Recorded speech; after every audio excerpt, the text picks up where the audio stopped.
orders currently being in place, so no restrictions that way in terms of requirements, but obviously that would be subject to change if something changes statewide.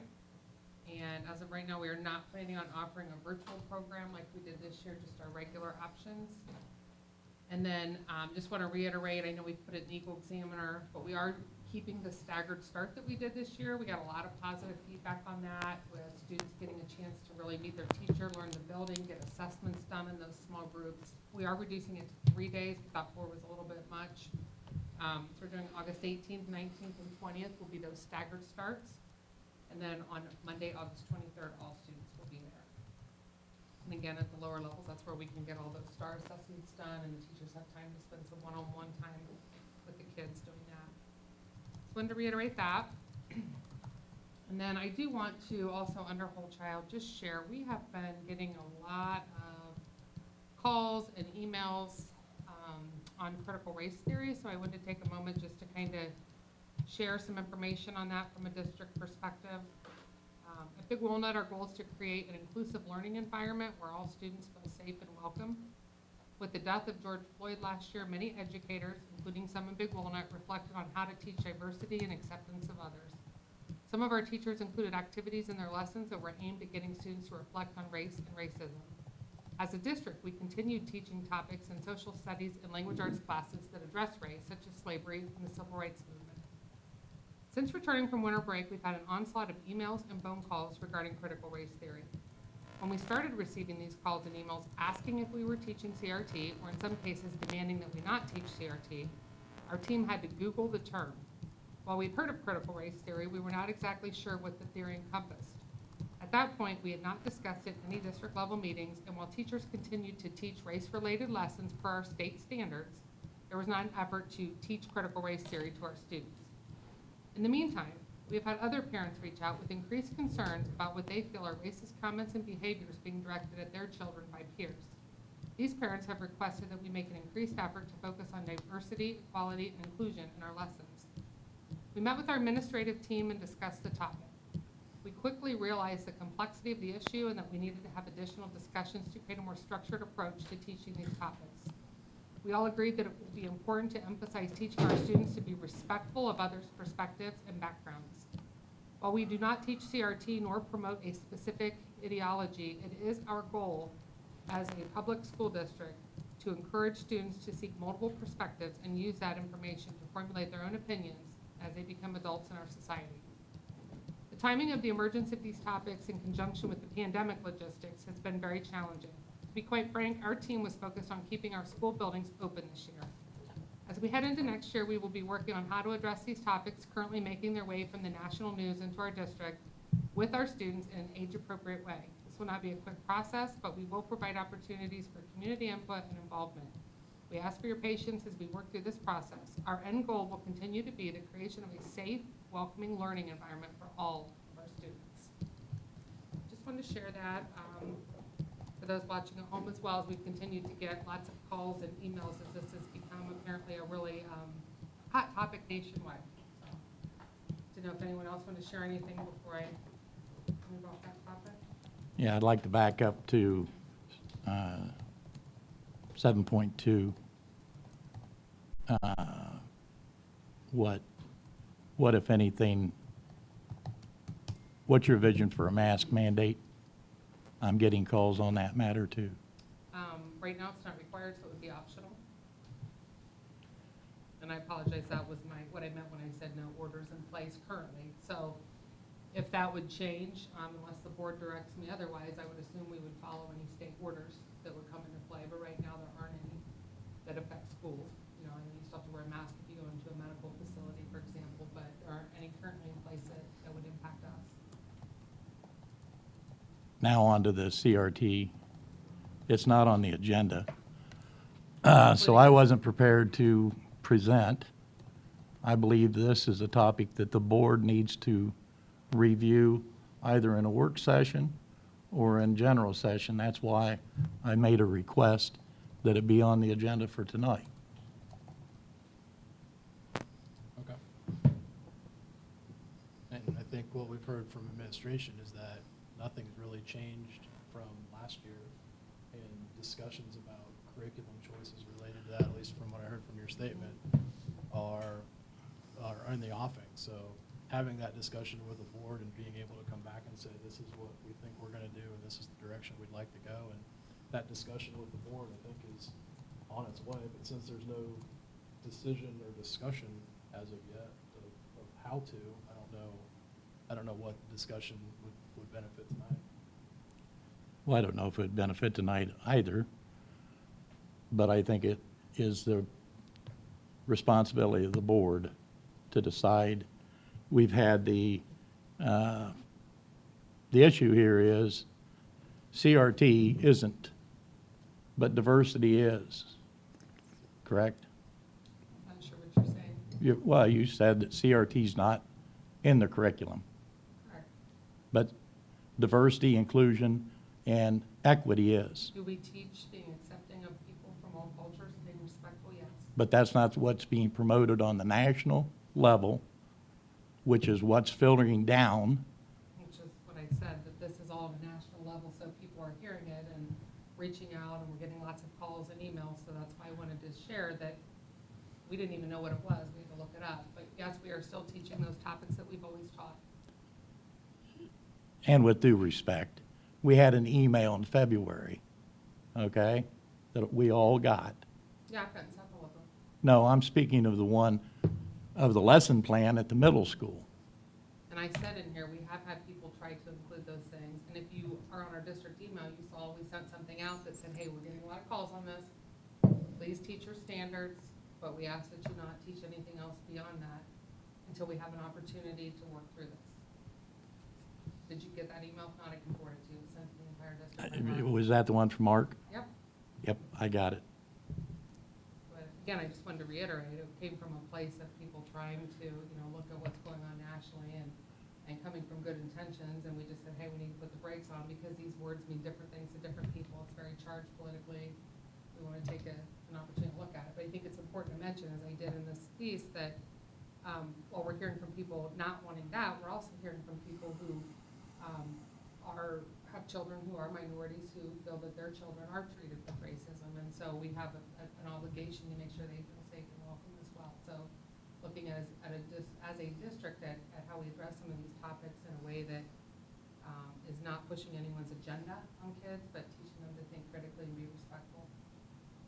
And I guess, Angie, I think you and I've talked about this before, but that, my hope is that our students are able to have thoughtful, thought-provoking, and civil conversations about all topics.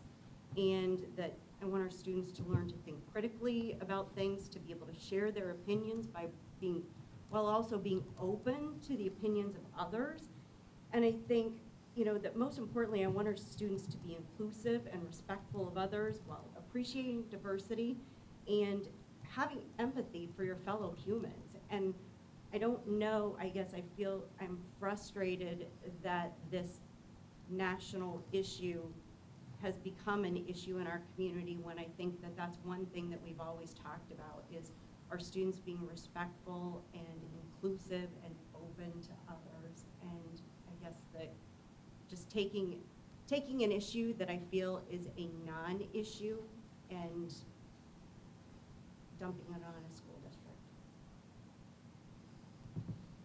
Well, I guess one thing, Doug, to your point as well, I guess from my perspective, I'm not an educator, so I don't feel that it's my place to determine the curriculum of the school. You're a board member, and it's a responsibility of this board to establish the curriculum. That's stated in statute. That's not Doug saying. To the detail of every issue that's taught? The curriculum of this district is supposed to be established by this board.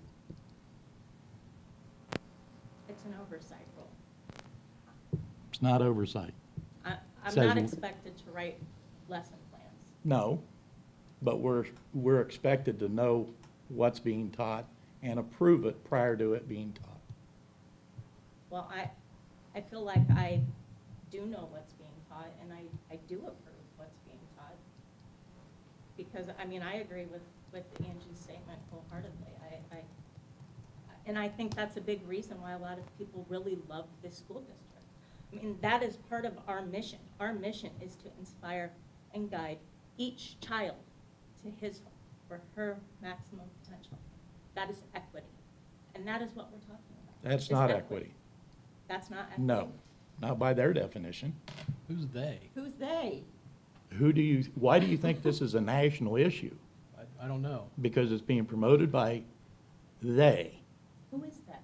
Well, they would be the Ohio School Board Association, who had a member resign because they took their position. I think I gave you guys the resolution from the State Board of Education, who took that position. Right, those were sent out from the ODE to all of us through the two things that you sent. Thank you for providing those copies because it clarified what you were referring to. I saw both of those when they were issued. Neither of those mentioned CRT, as in critical race theory. They did use the words diversity and inclusion. That is not the same thing. And when I read that resolution, I don't have a problem with that resolution. Did you watch the meeting where they passed the resolution? No, I did not. Watch I did, and the proponents did mention CRT. it. Well, the resolution does not. My only point, when I brought it up at the last meeting, where everybody seemed surprised, is that I believe this board needs to have a discussion. If the rest of the board members don't believe that, that's fine. I think that discussion can come once we have, the administration has an opportunity to clarify and kind of do what Mark talked about in his message to staff earlier this year and kind of come back with their position. And I think that we can take a look at that and see where the board is at that point. But I agree with Sherry that I don't know that it's my responsibility to write lesson plans. And as a board member, yes, we have oversight of that, but I don't know that our role is to figure out the best way to do this and present these kind of issues to kids. I know I don't have that expertise.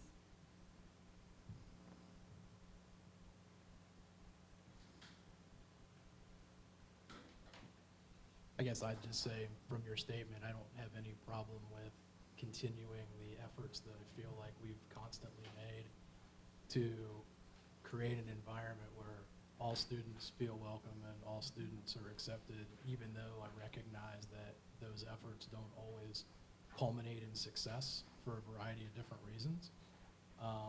My own personal feeling on the topic is that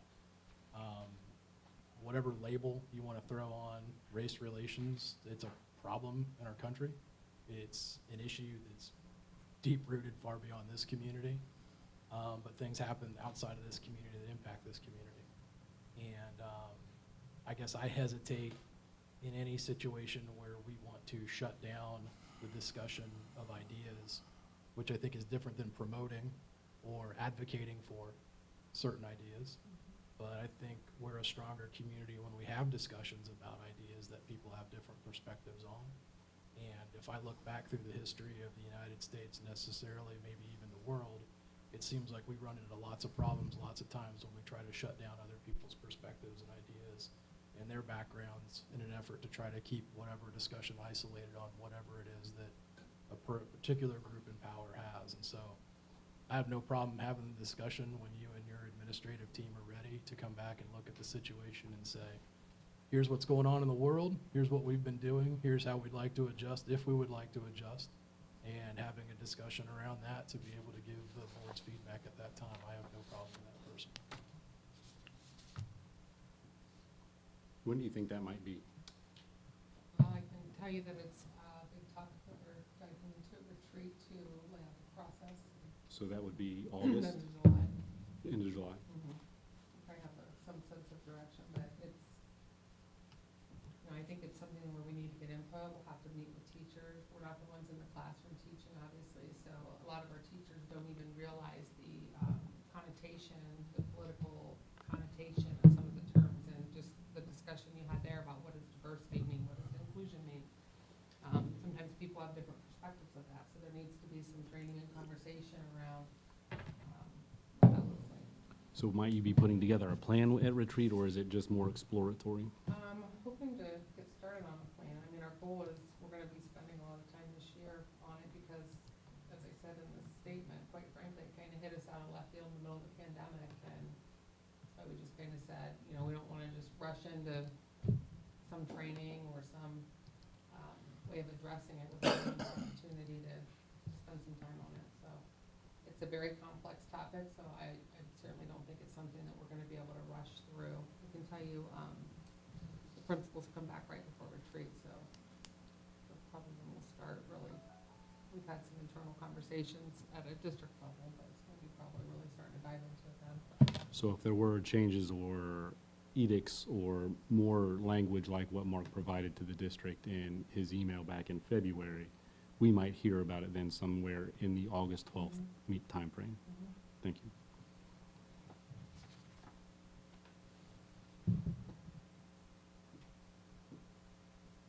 If anybody else has anything on that topic? All right, we'll move into construction. Doug?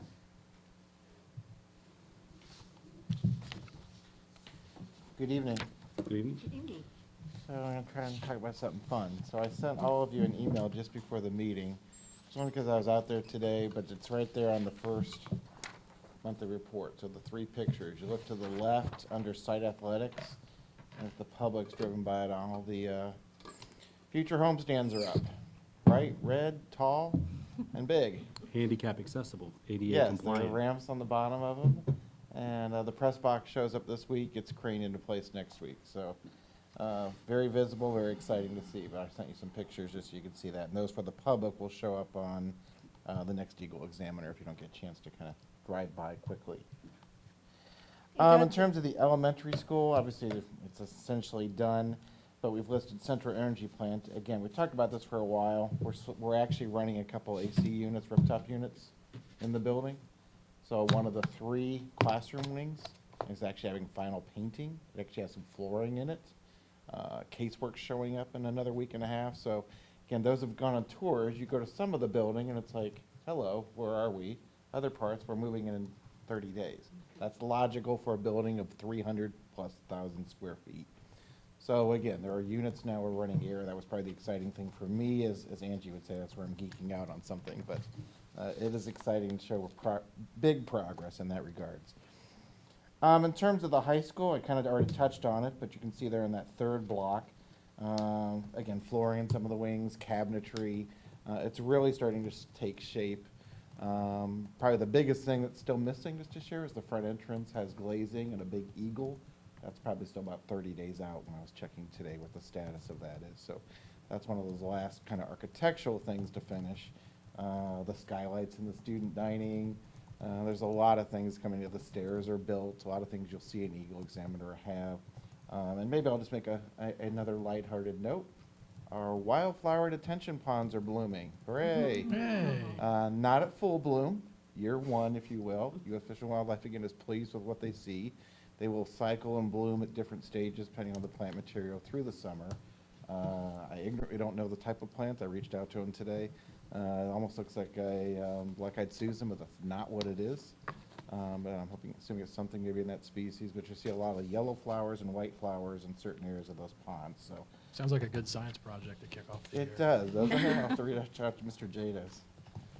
So I'll stop there. We're on schedule still to get the keys December 1st or November 30th, technically. So maybe I'll stop there on the monthly update if there's any questions on that document. So we are on schedule for Yes, we are on schedule. December receipt of the keys. Yes. January move-in. Yes. School continues. Yes. So the other two reports, again, they're on the financial side. I think the next one you have is ours. It's the multi-page one. The only thing I really want to point out is the very bottom there, where we stand in terms of there's $270,000 either not encumbered or potentially encumbered. I did want to point out, if you saw last month showed we were almost negative, didn't it? I was in Hawaii. I don't know how 200 and some thousand, I do know how it happened. 200 and some $1,000 left a few days after I left for Hawaii. So I did not take a beautiful vacation on behalf of the district, I assure Let's be you. clear that you're Yes. joking in this moment. So, yes, thank you, For public record. anybody who Public might not record know of that. ethics, thank you, sir. So there were a couple things they did. They had included the additional drive, which is funded from that donation. Actually, they had that listed both in a math error and as a fact, that it should not be. That's funded through the donation. So they had listed that, I believe, at almost $240,000. So that is no longer on the list because what's that? 280. Yes, 280. So that alone practically gave me a heart attack when I saw that. And then one of the line items they were forecasting, it's line item 397 is still on there. And there's some soil on top of the football field. We had a bust in terms of the elevation of that, so we need to move that. They were carrying, I believe, 100,000. It's actually gonna end up being about 45,000, but they dropped it in this report to 65,000. So there was another number that went from almost 0 to 100. So between the two, those two alone zapped our balance. So the 270 we've gone through with a fine tooth comb to make sure it is correct. It is the correct number to the best of our ability in terms of forecasting. So I'll stop there because I know it was a little messy and I apologize I wasn't here last month. The last one is Gil Baines. Again, this is quote unquote our money, but their contingency to spend at ours and the architect's approval. Not much has happened there, but they're still negative. Again, I do not foresee them at any time suddenly finding money to become to the plus. And the item they're still tracking is, they even leave a space to kind of call it out at the bottom there, the asphalt, which they are still, I'm happy to report, we've actually asphalted the initial coat around the entire high school. We're starting to prep curbs and what in the front of it. So they're tracking that cost and still hoping they come in reduced, if you will, because that's a number they're carrying with their final numbers they were quoted as more than what they agreed to charge us. So that's why that delta is on there. So I'll stop there. Any questions on the money? Any questions on the project? Or okay, thank you so much. I might have a question. I don't know if this is the Yes, right, sir. I think this might be the right time to bring it up. It's not necessarily germane to these documents Okay, precisely. It has more to do with the email that you sent prior to this for the furniture? and the conversation that you and I then had. Yes. I'm going to think 2 months ago, maybe end of I April. think, yeah, the email to you was in April and then. Oh, yes, filed okay, posted April. Maybe 2-3 weeks ago, I believe. On the After the 6th. April work session. Yes. When it was a conversation around the GMP. And Yes. so I'm just wondering if I read this correctly, what I thought I understood was an action by the board in April of 19 around an understanding of value engineering that may or may not have now taken place. What I'm unable to find, so there's no formal resolution the board took relative. So for the public, the issue at hand is we have there are 9 classroom wings, 3 each and 3-story wings of the building. 2 of those 9 currently as prescribed will not have furniture in them when school starts. They also will not have students because they're additional space. The building's built for 1,851 students. We're just shy of 1,200 or 1,150, I believe, Angie, right now. At the current rate of growth, we've looked at some of those models. Mr. Cooper's talked about those. I believe it's at least 5 years before we'll even have to use some of those classrooms. So to save money to keep the project going, it was deemed necessary or an option was taken to eliminate the furniture from those classrooms. In talking to yourself, to the best of my recollection, it was discussed at a board meeting, but what I could not find in my records, not a resolution, discussed at some point, as we discussed a lot of things. We're gonna buy this apple or this orange, or not this apple, this orange. I could not find a document in writing that specifically said we're removing furniture, it's gonna save us roughly $150,000 to $200,000. Could not find that. Isn't it part of the GMP where we go through and do the, It was not part Reduction's of one not of on those that? documents, no. more of our That's- conversation with the furniture Correct. vendor? So I looked through, because sometimes, as you know, we'll bring to you, hey, we're about to award a contract. We're not gonna, for instance, we didn't buy one of the, we have a future plan for some parking, for instance. That was a very visible discussion item, and I could find an item listed for that. I could not find a written item specific to a document that was transcribed to the board that said, here is this dollar and this number and this scope. I happen to have the opportunity to participate in board agenda review, and so maybe I'm putting Mrs. Lee on the spot, but I said, hey, this has come up. Just wanted to let you know I'm having some difficulties. I'll try to get something out before the next board meeting, and I don't want to speak for Mrs. Lee. I included her in the email response. I don't know if it's appropriate now or not in terms of her response. I can either say it, or if you want to say what you believe. My response was, I remember having the discussion. Okay. What meeting that was, I don't know. I don't remember that it was an actionable item with that discussion, but I remember that as a board, we talked about it. Correct. But The decision, the architect did find notes from the standpoint of when it was discussed at a administrative level, non-board member level, was all the way back August of 19th. He has a note that says, discuss this, we'll investigate what the dollar value is. So he actually found a note in his minutes, his internal minutes, that referenced the first germination of the idea. Hey, we're trying to save money, here's an idea.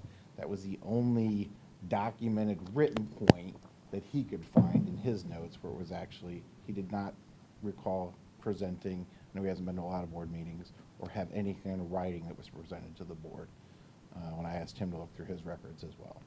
So I suppose then, and that is a recap of the conversation we had, and I appreciate that.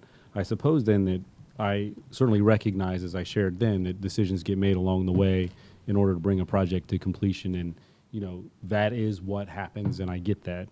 But I also would imagine that there needs to be a conversation by us at some point around, so what happens when we find need for those facility or that space, and how is it that we are looking at backfilling what needs to be built out for the entirety of the project. And it's so that it's clear. I just am hoping to engage in that conversation at some point. And if you tell me, like our superintendent just did, that might occur in August or whatever that is, I'm great. But I'm not sure where to expect that on the radar as we're looking at receiving the keys for this facility in December. Correct. So like my response in there, and I'll refer to Superintendent Hamburg as well. Money-wise, and this is only bird in hand currently, so there is no need for the furniture now. The furniture I get that. would sit there for at least 5 years, and actually some of it longer than that, because we don't need both floors for up to 8 to 10 years. These are my opinion, professional opinion, that also the type of furniture we would buy, and I put that in the response. What we're buying today, we would not have bought 5 years ago. And that's just a fact, unfortunately, the way school design, the way just the open spaces, if you've been in our school, how it's designed, how it's being used, how it's being implemented, the types of furniture, let alone the architecture, are completely different. Just go to our middle school 10 years later, completely different. So I can't forecast what may or may not happen in terms of program No, or use of those of course not. buildings. The money, the only thing Jeremy and I had spoke a little bit is right now, we currently have $25,000 a year that's typically earmarked in permanent improvement funds for furniture. That's for the whole district. Right, I was gonna say, but at And that then- rate, it would take 6 years in And order to come up with the dollar amount. Correct. Currently, this building, if we bought the same furniture at today's price, is about 7 to 10 grand a room. So it'd probably be closer to 12 to 15. So Right. yes, we'd be able to buy 1 or 2 rooms. If we inflated that number at the same amount, we'd probably be able to buy 3 rooms, plus or minus. That's all the farther I can take the conversation at this point. I Right. would just add that if we projected with enrollment, we would need more, then we would earmark that out of the rest of PI. So maybe that got done instead of another project, or instead of buying other capital equipment at that point. Right, and again, I'm totally fine with all of the answers, Mr. Schwartz, that you've provided in that analogy as well. Madam Superintendent, my only wondering is, at what point do we engage in that part of the conversation? At what point do we have the 3,500 and 3,600 classroom wing discussion about, hey, we're opening a brand new facility with X number of classrooms that aren't furnished, and here's the plan for that, and here's the set aside, or here's how that's going to occur. I That would think seem important to me. the proper vehicle on my side would be, we meet, Jeremy, myself, Mark Cooper, and Ron McClure meet constantly to look at the PI fund. And so we need to make sure we're allocating and looking at this a couple of years out, so we start to have as a placeholder. We've planned through roughly fiscal year '24, so about 2.5 years after the high school opens. But Or 1.5. based on, well, it opens in January, but yes, you're Yeah, correct. 1.5. But anyways, based on that, based on enrollment projections, which is always a snapshot in time, we wouldn't even need to start holding that money for probably, to use the math, you just reminded me of 3.5 years after that. So in other words, that's where Mhm. but we're not quite there yet. So that seems like the proper instrument to use, as Angie said, start building a placeholder. Again, just as we do with a lot of that stuff, Mhm. so we're capturing the money, not knowing what the scope would be, not knowing if enrollment will happen, and not even knowing, if we'd really want to buy it. So I guess to answer your question, we do have a vehicle, and so we're almost there in the planning standpoint, and I hear what you're saying. We need to make sure there's a line item for it.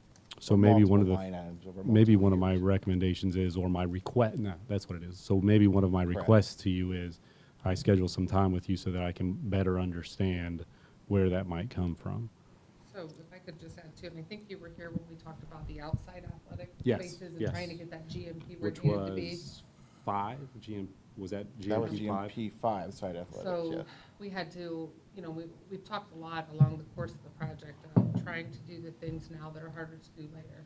So infrastructure type things. So we didn't want to cut square footage to be able to have every room furnished. So that was kind of, we did have those discussions along the way. And again, I don't think it was something that was actionable, unfortunately. I don't know that it needed to be done. But those were the same discussions, if you Mhm. remember kind of how we talked about the outside. Like, hey, talk to our coaches, they would really prefer to have a turf baseball and a turf softball field, one of each instead of two Mhm. grass No, fields. totally, So right. that was kind of some of the same conversation of, hey, as prices are continuing to go up on different things, things come in that this was missed in the bid, whatever.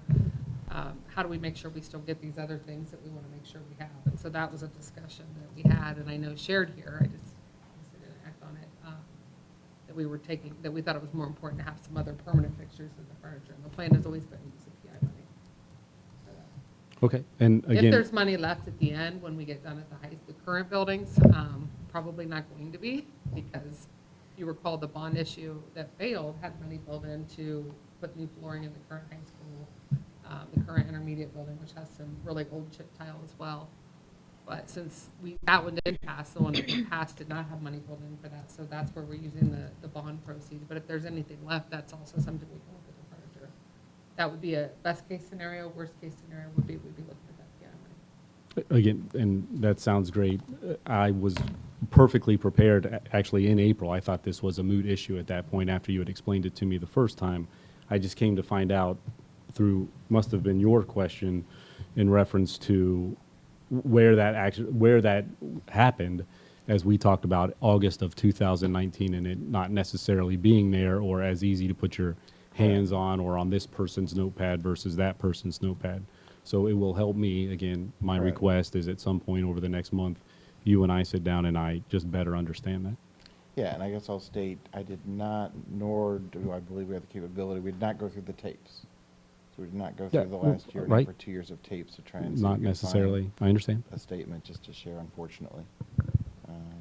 I did want to add real quick, just because we've talked about Just a the moment. Go ahead, Mr. Crowe. I've been on the board for 3.5 years, and I can tell you that the subject matter that we're discussing was mentioned twice.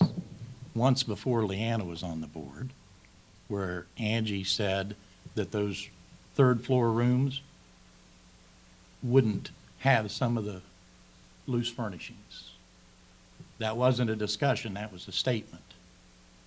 We never had a discussion as the board on this topic, because if we had it, I waited for it. As a matter of fact, you will recall that I came into your office and asked you about the furniture GMP, Okay, because I missed the point that it got thrown into the athletics. correct, in GMP 5. That's correct. Correct, I was waiting for that to come up as a topic in discussion correct. so we could reserve the money. Understand? Okay. Those rooms were not, the first time Angie brought it up, which makes complete sense. The items you buy will be out of warranty by the time you use them, right? True. But the people are paying for an 1,851 student capacity high school that will not be an 1,851 student capacity. The On building open. is. Pardon? The building absolutely is. The structure will be, but the building won't. We don't need that furniture on day one. Doug, also the prices, I mean, we're dealing with massive inflation in construction. You know all this, we've talked about all of it. This was how we managed that and stayed within our budget to still build the building large enough for 1,851 students. Otherwise, we would be looking at cutting square footage. I mean, there are lots of decisions, design decisions, and again, I go back to like the conversation about the ball fields, where yes, we could do this, or we could do this, and there was discussion around why that made sense at the time. I just don't agree that we need it right now, but if the board wants to It's, direct us to do that, or put something on the agenda, let us know, we'd be happy to do that. it wasn't why I brought it up. Why I brought it up was because in your email to Steve's Right. response, you claimed that the board had made that decision, and we did not. Correct, I'm agreeing with you after further Okay. research. Although one of your peers is agreeing that they recall the statement, the discussion occurring. So I know now we have an if-then kind of thing. There I won't voted be, for GMP 5 knowing full well that those two wings were not having furniture. So I can't tell you the exact minute and moment in time there was a discussion that pins that down. And I guess if you really felt that way and you're waiting for that discussion, the vote of GMP 5 would have been a hell of a time to have that discussion instead of 3 months later. well, like I told you, Doug, I still don't have a copy of GMP 5. Okay, I'll get you one tonight. Thank you. Thank you. Anything else? Thank you. Doug, Thank you. that's all I have today. Thank you. So we're out of session, we have no recognition, so I'm going to go to the treasurer's report. All right. So reporting on the close of May, we have one more month to go and our fiscal year will be over, and it's been quite a fiscal year. Quite a school year, quite a fiscal year. Happy to report, though, that we continue to trend what we've been seeing all along, where our revenues are slightly over and expenditures slightly under. The majority, if you'll recall, and I have it in the writing of the financial report, but a big portion of that for our revenues are the state giving money back from the cuts, as well as the several rounds of workers' compensation refunds. So that really accounts for a lot of it. Only other thing to note, we've been carrying, you may recall in our forecast, a transfer. Been watching our food service fund and how things have been going. Looking like we will not need to make that transfer, so that's good news. But you will see most likely next month, or next meeting, not next month, something called an advance. We are waiting on a sizable reimbursement from our school nutrition program that will allow that to go into the positive, so needing to make an advance. So I want to just give you a heads up on that good news is that we do not need to have the transfer it's looking like, but do need to have that next meeting, some number of an advance to get us to the positive in that fund, which then gets paid back to the general fund. So that is all I have for the financial report. Any questions or comments? Does that food service fund include like salary and benefits of employees? Yeah, salaries and benefits, and then all the food costs. Yeah, I figured that was in there. I didn't know Yep. if the employment costs were part Yep, of that. yep.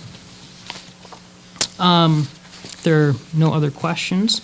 The other item on, under me, and we've been having kind of an ongoing conversation on this regarding a levy, either in the fall or at a later point in time. So wanted to provide this opportunity to kind of, I guess, make a final thought on this, whether we wanted to have a resolution for next meeting, and then a second one would need to be done in the July meeting. Any discussion on that? I've been giving it some thought if you wanted me to give a quick thought on it, but I wanted to also allow the opportunity for the board to discuss. I would appreciate your perspective Yeah. since you've got the best pulse on the finances. Sure. As I've as I've kind of shared over the last several meetings, it's always nice to know that you have the funds and that they're there. However, and I guess just to also say, we've been talking about this for some time, that we know that we've been seeing the trajectory of our finances, and that there is going to be a need for additional funds. I don't anticipate that changing. But over the last several years, we have been able to do things to kind of keep that trajectory off and not have to ask. And I would say that if these were normal times, that I might have a different opinion. But as I said earlier, and as we've kind of discussed, this has been probably nothing but an abnormal year. So I'm not exactly sure how the community has been impacted by the pandemic. I think it's worthy to wait and allow some additional opportunity for our country, our community, and our state to continue to recover. I'm not sure what our state formula is going to look like. We always are cautious and try to be conservative on what is going to be coming our way from that. Hopefully, we'll have additional information of that, what funds we may be getting. Everything I'm seeing is not going to be worse than what we're planning on, which is flat funding. We have been, as we've talked about, we've been fortunate to receive various stimulus monies that we're looking at planning out and using those to help with some additional supports. So for these reasons, to be able to continue to monitor, to continue to make sure that we're knowing what our needs are.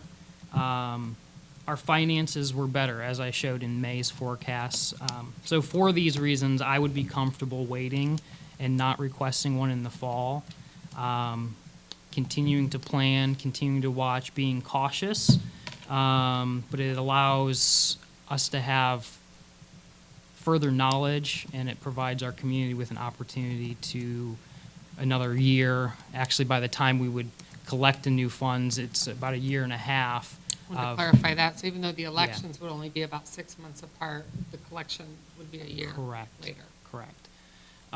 So for these reasons, looking at where our funds are at this point in time, I think we need to continue to be cautious like we always have been, but I would feel comfortable waiting until this spring. And Jeremy, one other just clarification on something he said when he talked about the federal stimulus funds providing additional supports. So with that last round of funding that finally got us over back, we were in the red with those cuts. That last one got us above that. We were able to use that money to add some of the whole child supports that are in our staffing plan that we worked on with you. So looking at mental health support, looking at school counselors at the elementary level, adding 2 of those back in, which we haven't had for over a decade now. So those are things that we had planned and think are really important for our kids, especially coming out of the pandemic, especially during these times that we're able to pay for a year or 2, in some positions for 2, with that stimulus money. Some grants may run out after 1, so it's not a permanent payment for those. Just want to clarify that. Well, and with that, I think I shared during the May forecast update that the ARP, the third round of funding, is available to be used through the next 3 school years. I talked with our area coordinator with ODE, and they thought that what we were starting to think through of looking at using those funds in a 3-year period was actually really smart, and they're encouraging others to do the same type of thing, just so you're not getting so many things all at once, and it helps to make it more sustainable. So. Okay. Yeah, I personally think there's a lot of uncertainty going on. I spent time with a business that I work with today who has business, but the costs of materials and the cost of them doing business, they're trying to execute contracts that were bid on and finalized pre-pandemic in some cases, and trying to absorb expenses post-pandemic based on material costs and things like that. And I've had some similar discussions where, without the thought of PPP coming again and some of those other things, there are some businesses that may be in some more challenging spots this year maybe than they were last year.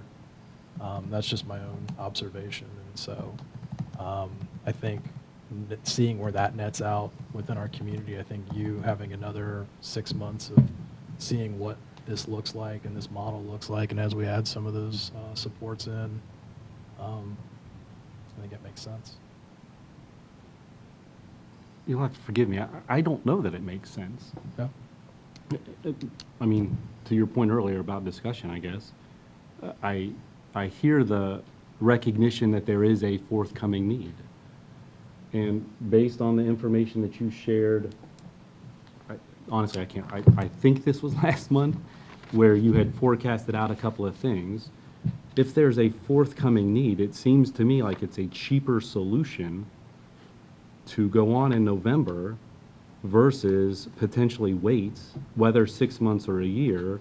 You're looking at savings. And if there is a need, don't we want to do that when it's financially responsible to do that? Is it cheap? Is my assumption correct? Is it cheaper to do in November for our community than it would be to wait? Anytime you're waiting, the millage will be slightly less. Say that again. sooner. Other way The around. Yeah, I millage- think that's the other way around. The millage would be less by asking sooner Correct. than later, yes. So the conversation of, is there a need? Is there a need? Yes. Why wouldn't we, my question is why, we're always going to want more information. We're always going to want, I mean, seriously, we're always going to want a clearer picture. We're always going to want to have more unknowns be quantified to the best of our ability. And if there's a need and it's cheaper to do it now versus later, that's almost the same conversation we just had about the facility. This is the way that you do it and save money. If there's a need, and otherwise otherwise it looks like you're waiting for carrot and stick kind of idea. Because it would be very late at that point to have decisions made for the upcoming school year. Whereas if we had a situation that we did in November, we would at least have answers for how to plan for the upcoming school year. Those are. That's all valid points, and I think we've kind of talked about those as well as other things as well. I am sharing with you that I would be comfortable waiting, and it ultimately, if I would be comfortable not doing it at all. I didn't would need be. to, yeah, Right, wait, but absolutely. what our superintendent just said, I wish we didn't need to. sure. I would be very comfortable not asking at all and saying that we're continuing forward. It's been 11 years since the ask of new money. While we have been on the ballot for the request of renewals, we haven't asked for new money in over a decade. If there's a need, and Angie just said, I wish we didn't need to, so do I. But if there's a need, doesn't it make sense to be responsible and offset that at a lower price to our constituents or our community than wait 6 months and have it at a higher price? That almost seems to me unfair. I think that's something for the board to decide. Right, no, Yeah. I get Yeah. that, and that's why I'm saying. I think that's a really valid point, and I agree to an extent. I think part of it too, though, you need to consider is waiting could potentially benefit a lot of the members in the community when it comes to cash flow. If people have struggled through 2020. True. People are still struggling in 2021, trying to get out, kind of back to, waiting a year may be And extremely beneficial to those people. I agree, and that's probably where their vote would tell us that they would be, at least they would have the choice. Right. Their vote would say, hey, this isn't the time for me. And if we communicated, which there's always been some sort of pride committee or something like that, if we communicated, cheaper now than later. The need is real. We've just heard it from both of them. If your financial situation is, this isn't the time for you, I get it, that's your vote.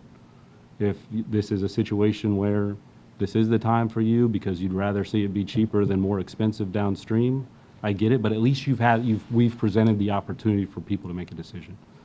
Whereas if we wait, then it gives the appearance of like the carrot and stick of, hey, it's more expensive now. We need it, because the need is still going to be there then. Jeremy, if the levy's put on the ballot for November and it passes, Yes, sir. when's the first collection? The first collection would be in January of 2022. So the same time that we would If it's move put in on high May, school. when's the first collection? 23. First collection is January of 2023.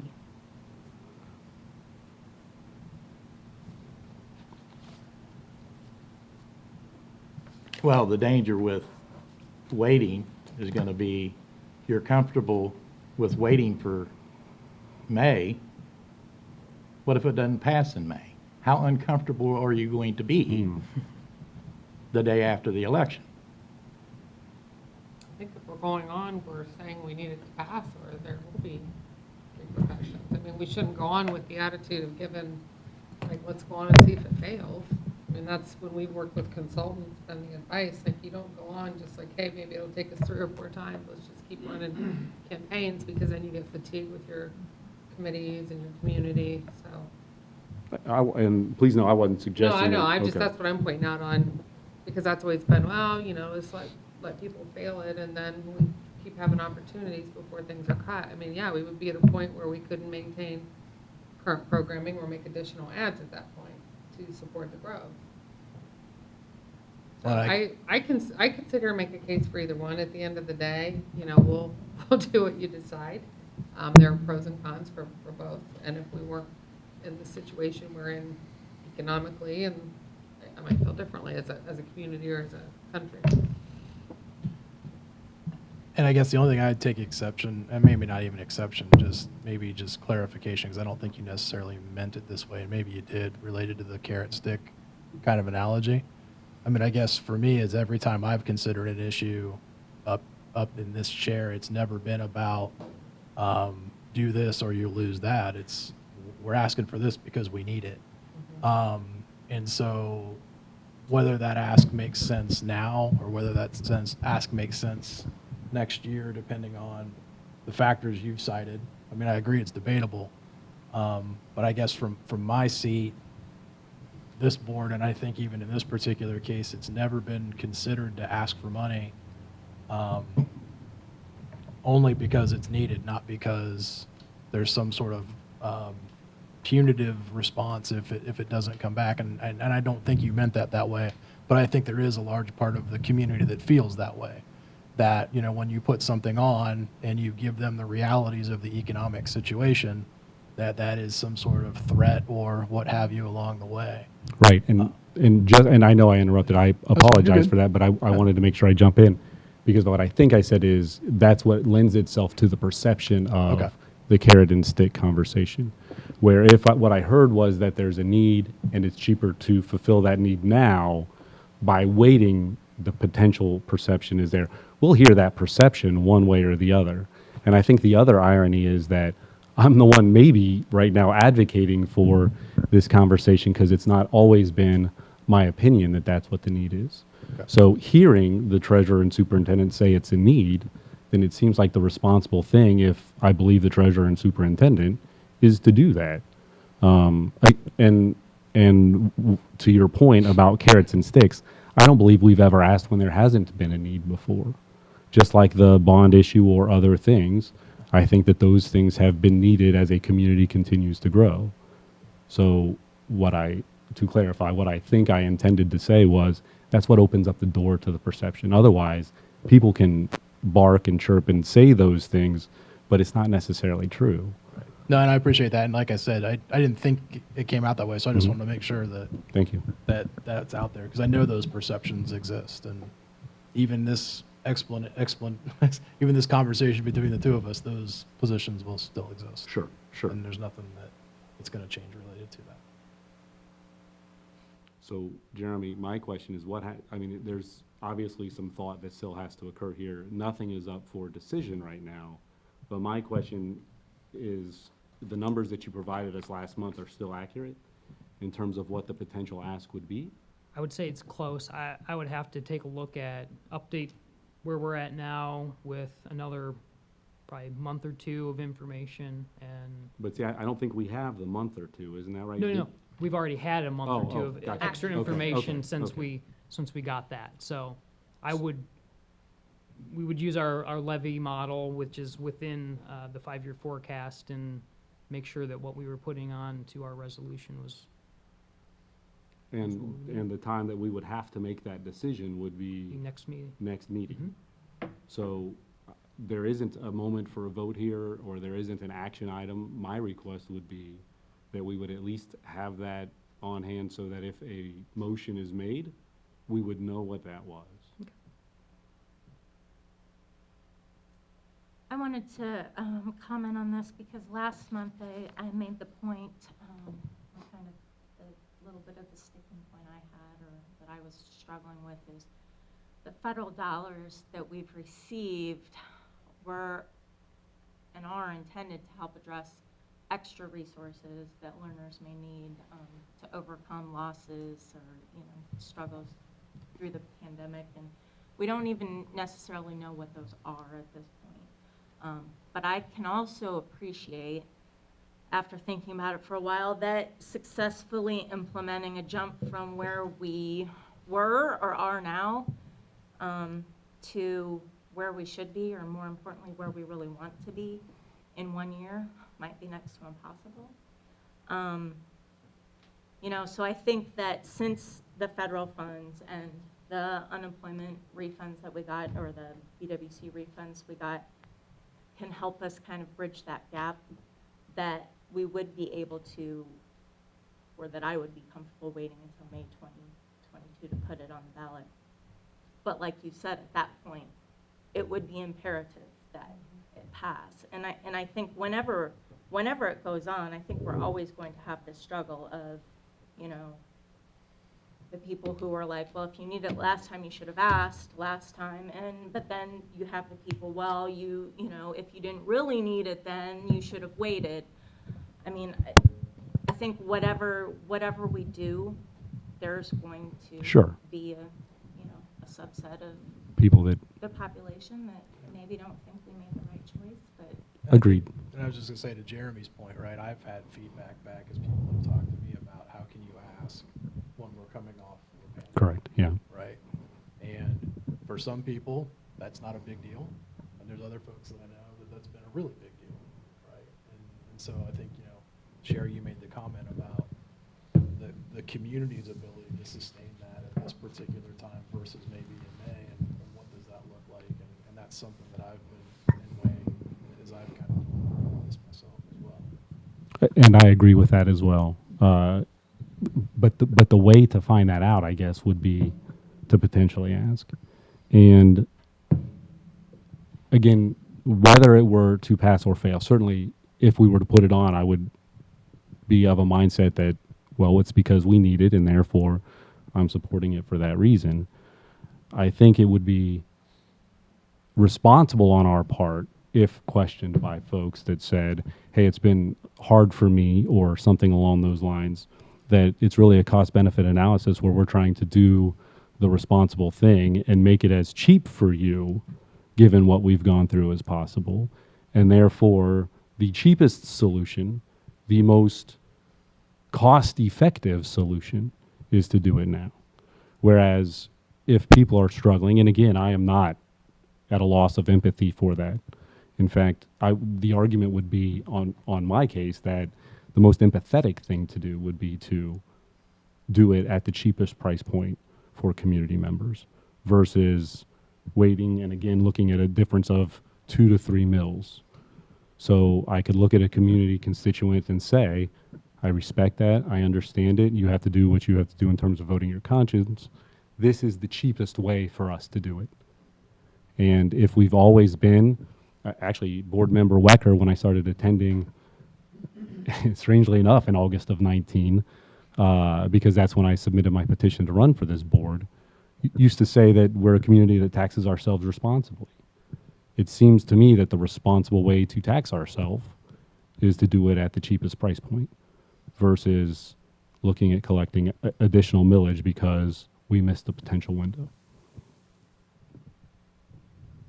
I think lots of valid points, but I guess the perspective that I have is having talked to some members of the past levy committees and having run a levy campaign a number of times and kind of looking at it from that perspective.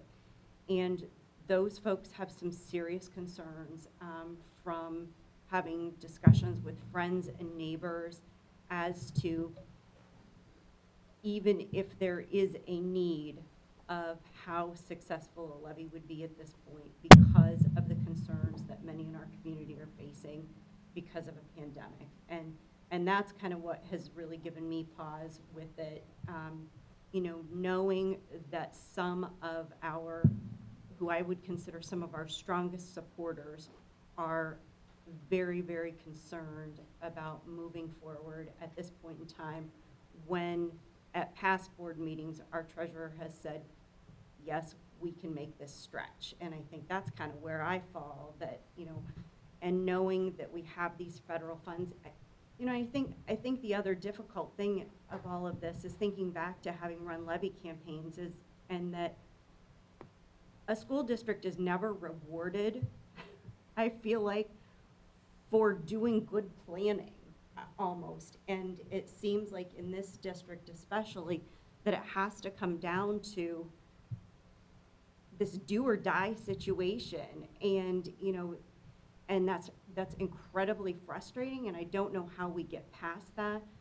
But I feel like if there's already this perception amongst many of the folks who would really be out there pushing and supporting this levy on our behalf, when they have concerns about it. I mean, and that's kind of where I'm falling, that I'm like, and I go back to that with the carrot and the stick, that, it goes back to, well, if we don't pass this, everybody wants to know the list of, well, what are you going to cut? And you're like, why does it have to get to that point, And the way not to get it to that point, in my opinion, is to ask.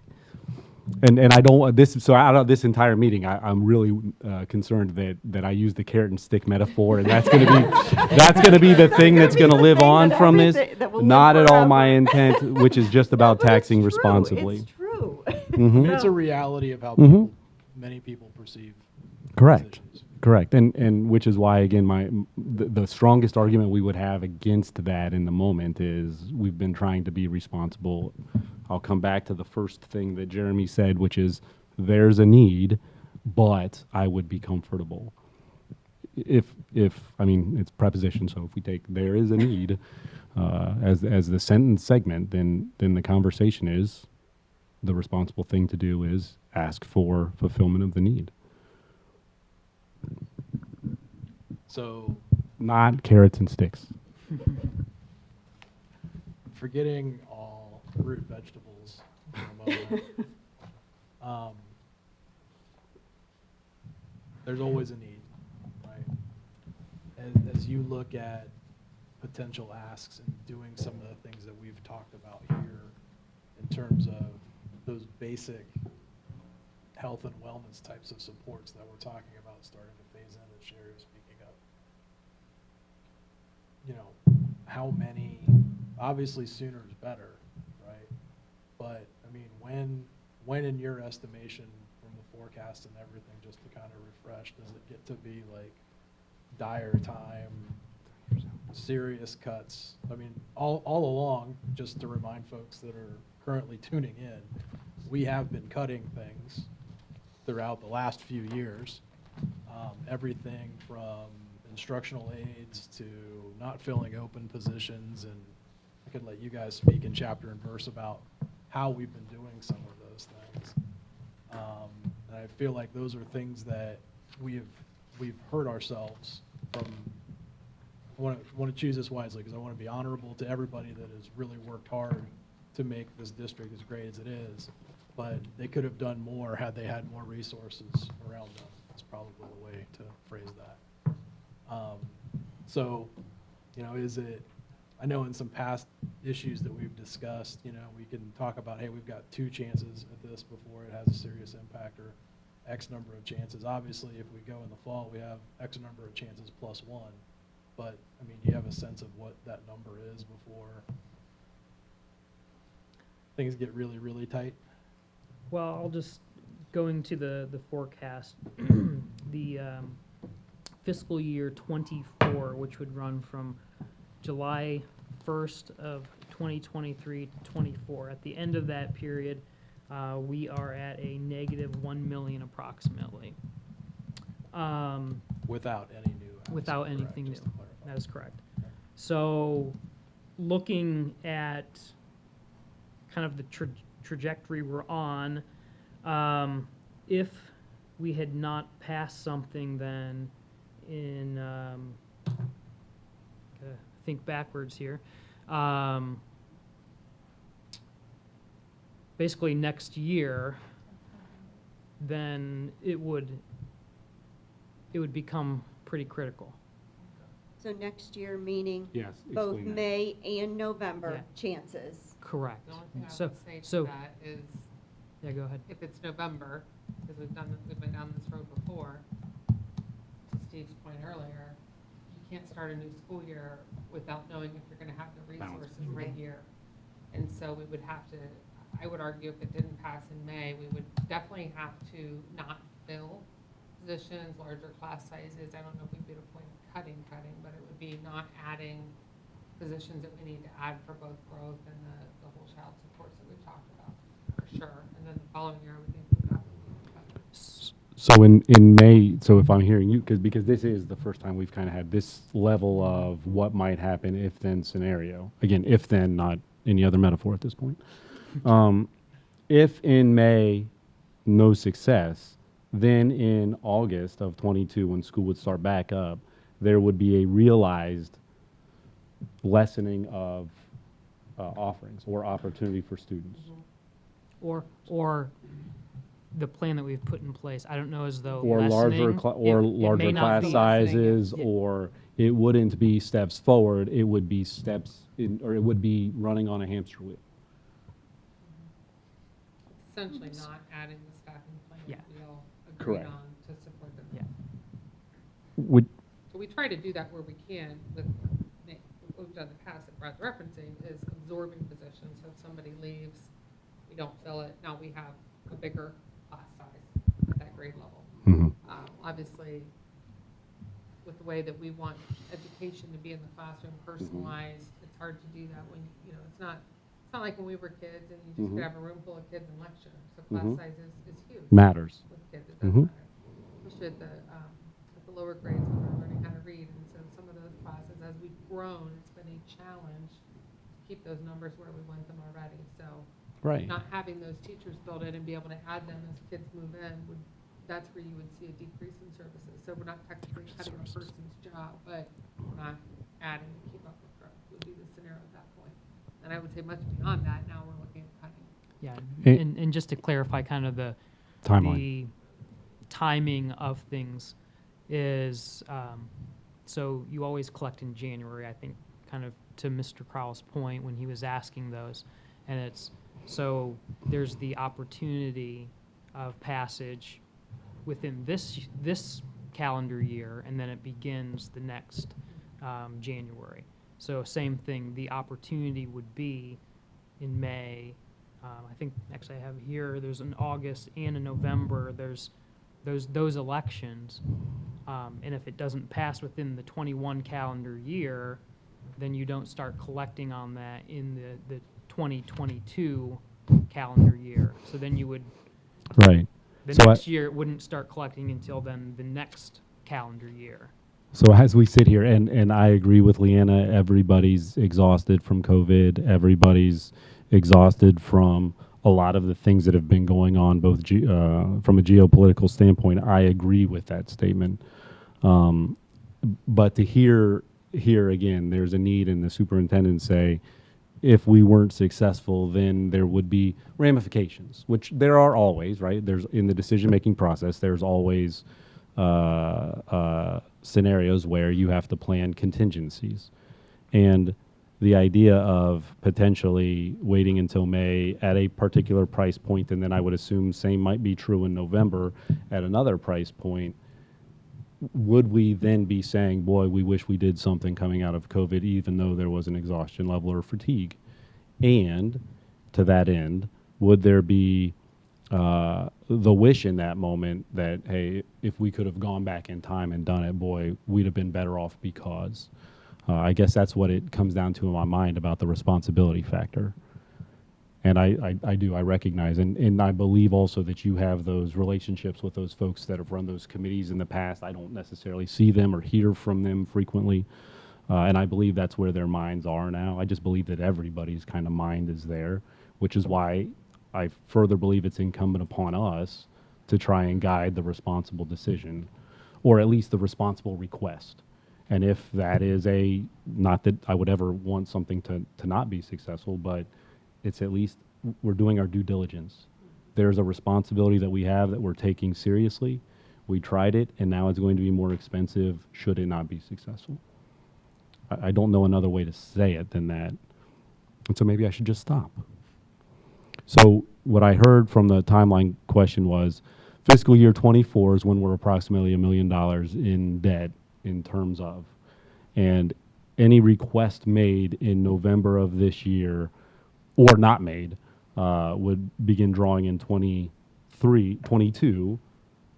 Anything beyond that would begin drawing in 23, at which point there would be significant causal conversations about if then. Yes. Thank you. So Doug, I think typically you're in a different group of folks kind of socially and whatnot in your connections. What's the perspective in the community from the folks you talk to about the need to address growth and what does that look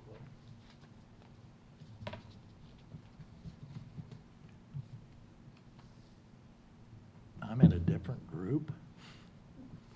That stumped me.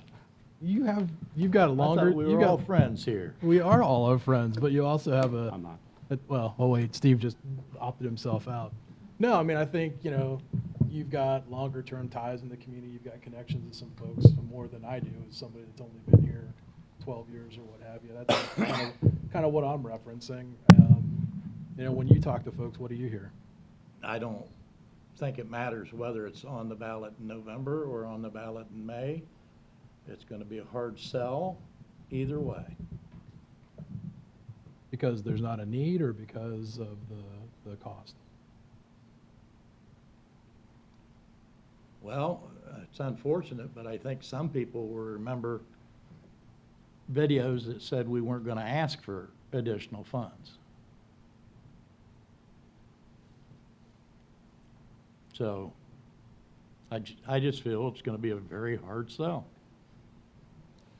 It's going to be a very hard sell regardless of timing, or it's going to be a Regardless of harder timing. sell at one point than another. Regardless of timing, and to be honest with you, it might be easier if it's some minor millage, but any millage worthy of going on the ballot isn't going to be a minor millage. It would be more minor earlier than later. Well, it would, and And minor is not, To again, your we're que- talking about dollars and cents. I don't. to your mean- It would be to your less. point, it's going to be cheaper if it's on the November ballot. I guess in a sense, since I believe it's going to be a hard sell, whether it's November or May, it might be easier to sell it in November on your sales pitch or Jeremy's, whoever wants to get blamed, that it's.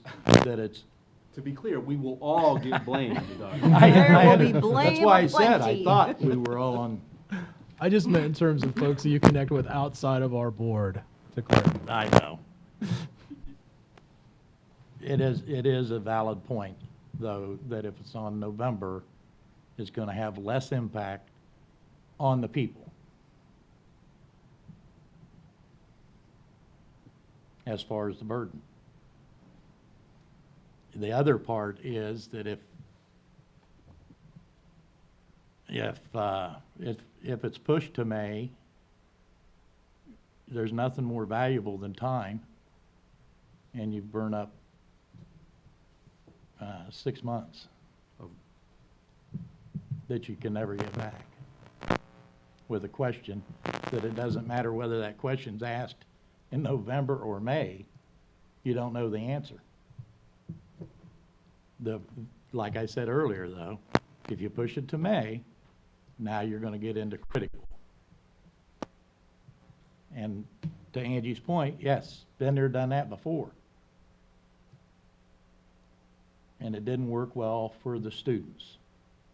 The kids are the ones that are impacted by the decisions that are made on when to put a levy on the ballot. And at the last meeting, I made a point that if it's pushed to May, it's for a political reason. Because you've told us Do you think it's political to say because we think we can mandate it and allow people to recover from COVID, that that's political, or that's being compassionate toward people? I think- don't like the comment that it's political. I don't agree with that. well, it is a political decision. You can't call it anything but. And the Is it a better chance that it passes in May?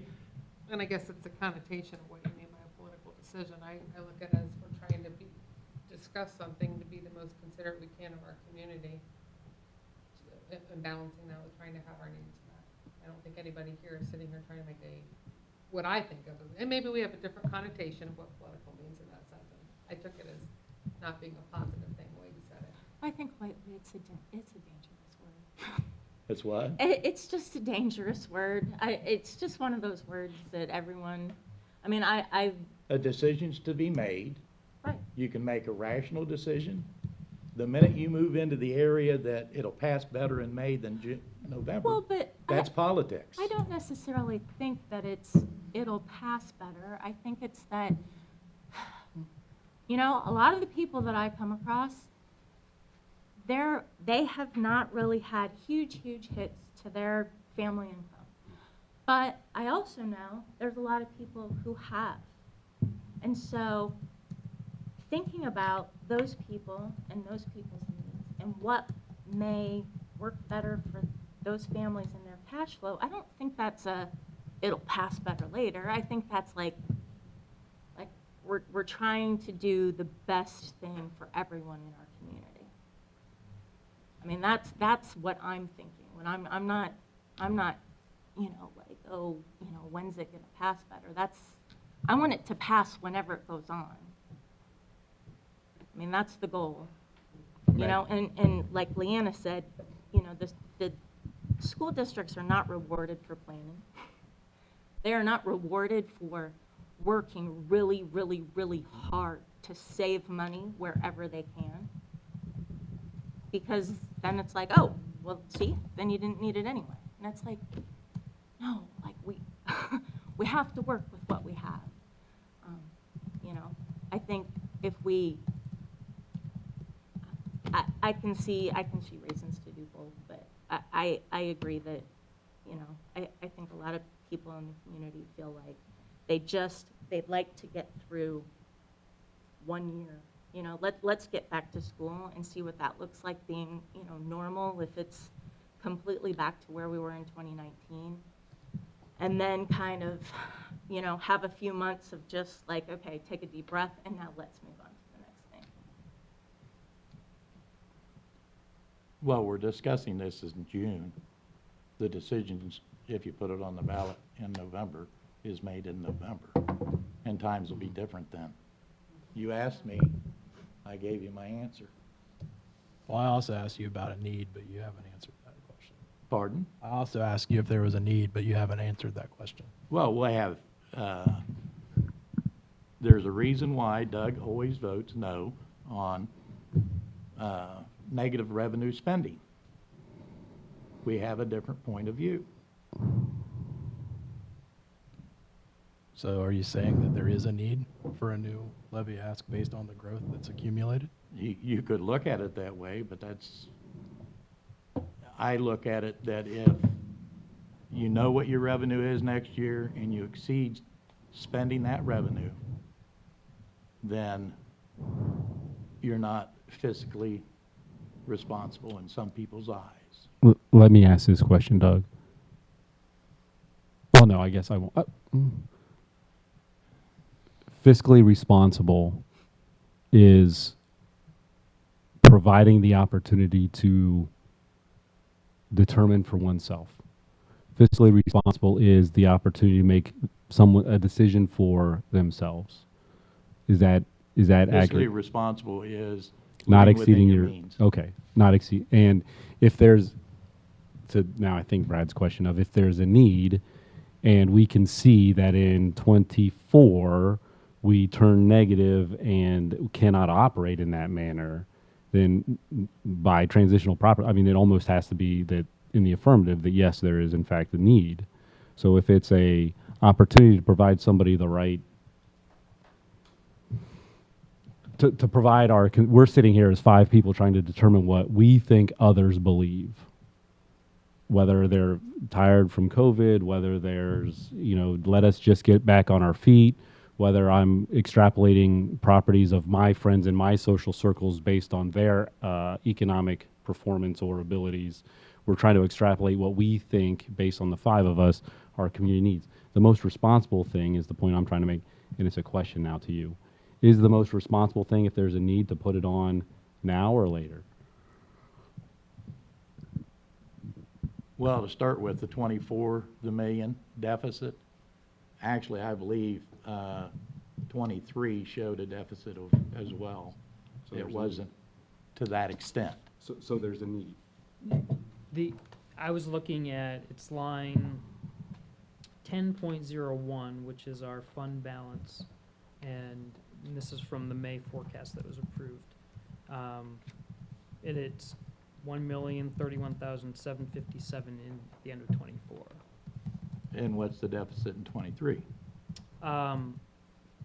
Maybe we need to clarify deficit spending or the ending balance being negative. I guess I'm speaking mission critical when it's, I'm a simple man. all right, deficit. Expenditures greater than revenue. Fair enough. Now that we've defined that, negative spending is potential in fiscal year 22, so next year. However, you'll recall that we still did not have a plan or know the funds for our stimulus dollars. So we would about be level in fiscal 22, and then there would be probably at what we're seeing currently, about 3.8 million deficit spending in fiscal year 23. By deficit spending, that's into our cash balance of savings. Correct. And that's still at a 60-day cash balance? We would still be at a 60-day cash balance at the end of that year, yes. To answer your question, I think I have already. He says there's a need. So then it's a question of when. And if it's cheaper on the taxpayers to do it in November versus May, that answers the question. You still haven't answered my question, whether you think there's a need. Whether I think there's a need, I've been very critical of every budget for the last 3.5 years. Do I think that we need to spend as much as we are? Is that what you're asking me? I'm asking you, is there a need to request more revenue to deal with the growth that has occurred within this district and sustain health and wellness in increases in staffing that we've discussed previously as a group? Is there a need to be able to find additional funding to sustain those things? I really don't see it myself. How would you propose we would pay for those then without asking for additional funding at some point? By making your budget neutral to revenue. And That's how- what everybody in the world has to do. And how would we do that when state laws require certain requirements of staffing and things of that nature? State And we're laws able do to do that require effectively. certain staffing, but not all staffing. and I believe we have on the agenda, I mean, if you're asking, Jeremy's contract's up. I had a discussion with Jeremy. Until that 83% or 83 cents of every dollar is whittled down, you're not going to get your spending under control. When I came on the board, I believe it was 78 or 79 cents of every dollar. And how about the revenue side and a revenue model that doesn't address the consistent growth that gets imposed upon this community based on decisions by land developers and the communities at large that support those things? There is no new development in Sunbury, and there hasn't been in the city limits in how many years? 4, 5? The enrollment this month is down 46 from last month. You're right, Doug. There's not an entire new, brand new community behind my house over off of Barleycorn. That is correct. And that community has been being built for 10 years. It was utilized for the bond request for the middle school and GRE. I wish I could live in a world where all I had to worry about was not raising taxes and had to actually care about delivering services to students, because it would be a much easier world to live in. Well, you can make me out to be the most uncaring person in the world, but that's not the case. Doug, I don't think you're the most uncaring in the Well, world. that's, the They may insinuation say always that, comes out but to that. They may say that, but I don't say that. You just did. I did not say You that. insinuated that. I did not insinuate anything, Doug. I just said. Watch the tape, you'll see. Oh, I will do that, because I've got nothing else to do to watch tape after tape after tape to catch stuff that you miss in public meetings on a regular basis. There you go again. Why do you insist on insulting me? Because I'm tired of rehashing stuff with you over and over again. And did you ask me a question? Or did you just let it set? I wasn't going to make a comment. All right, time to move on. Well, yeah, about 5 minutes ago. Selected board policy.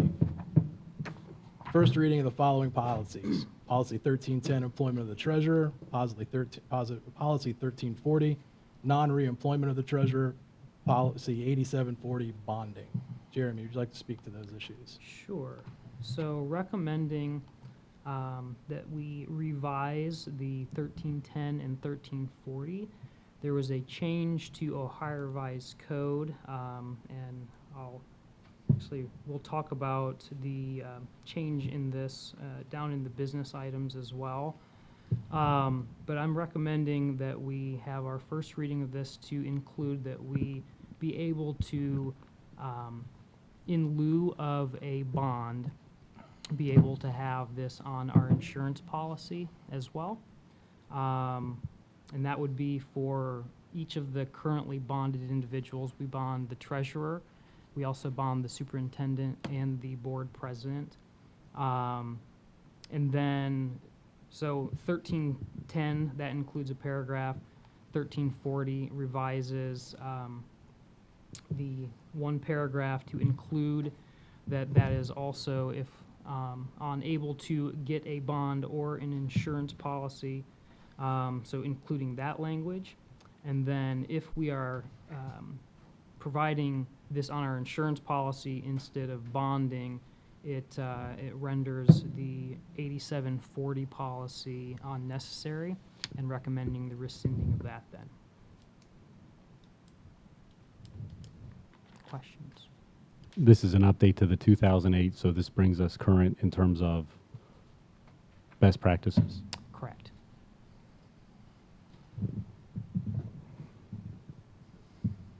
All right, so we'll see that one again in the Yep. next meeting. Yep. Board member items of interest. Go ahead, Steve. How did you know I had something? Just guessing. All right. Well, so I suppose one thing that's occurred since our last board meeting has been we held a graduation. I really want to commend the high school staff, particularly Mr. Jados and Mrs. McDonough. for what they were able to provide to our students. I would also like to take note in the fact that in 2020, we also held a high school graduation that was admirable, given all of the things that were going on and the fact that other high schools around us were not holding graduations. As an outcome of graduation, I've had the blessing to attend several graduation parties from which I hear from people who are also at those, their level of appreciation for what this district, our superintendent and our staff went through over the past school year. It's actually resounding in terms of how appreciative folks are that their kids were in session over the last year.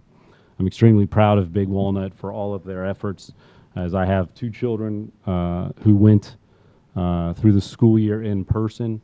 I recognize that there won't be the opportunity for the virtual component to continue, and certainly understand that that is also an outcome of where we are from a level of expenses.